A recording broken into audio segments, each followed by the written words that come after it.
সারা দেশে চলছে প্রার্থীদের নির্বাচনী প্রচারণা। এই মুহূর্তে ঝিনাইদহে আছেন সহকর্মী লোটাস রহমান সোহাগ এবং পাবনায় আছেন সবুজ মোল্লা। সরাসরি প্রথমে যাচ্ছি সোহাগের কাছে। সে জনগণকে ভালোবাসে, খেলকুমার মানুষকে ভালোবাসে, সে লালন পাড়ার সন্তান।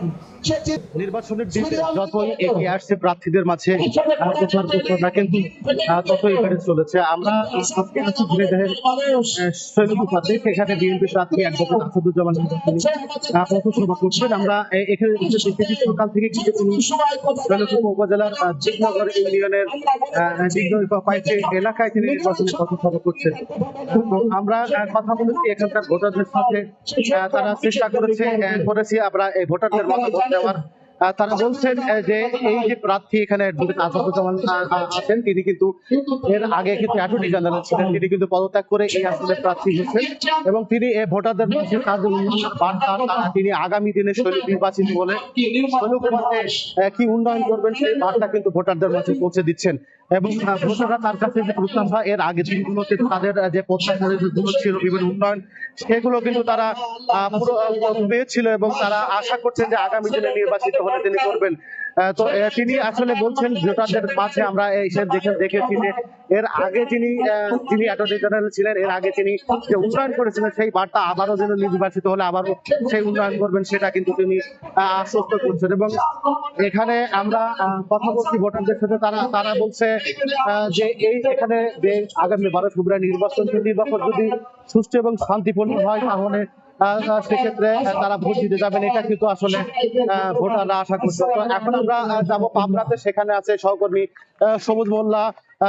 আমরা সবুজের কাছে চলে যাচ্ছি। সবুজ, পাবনার সাথিয়ার তলট বাজার এলাকা, সাথিয়াটি কিন্তু পাবনা 1 আসন, যেটিকে বলা হয়ে থাকে সংসদীয় আসন নম্বর 78। এখানে প্রচারণায় ব্যস্ততম সময় পার করছেন পাবনার 1 আসনের যে জামায়াতের প্রার্থী রয়েছেন ব্যারিস্টার নাজিবুর রহমান মোমেন ও তার দলের নেতাকর্মীরা।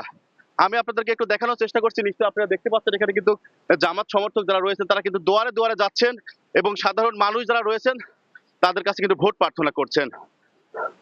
আসলে এই পাবনা 1 আসনের বিষয় যদি আমরা একটু অতীতে ফিরে যেতে চাই, এটি কিন্তু সাবেক শিল্পমন্ত্রী এবং সাবেক কৃষি মন্ত্রী যে আসনটি ছিল মতিউর রহমান নিজামী, নামটি আমরা অবশ্যই শুনেছি। যারা জানেন এই মতিউর রহমান নিজামীর আসনে কিন্তু তাকে কিন্তু আওয়ামী শাসনামলে 2014 সালে তাকে কিন্তু ফাঁসির দণ্ডাদেশ দেওয়া হয়েছিল।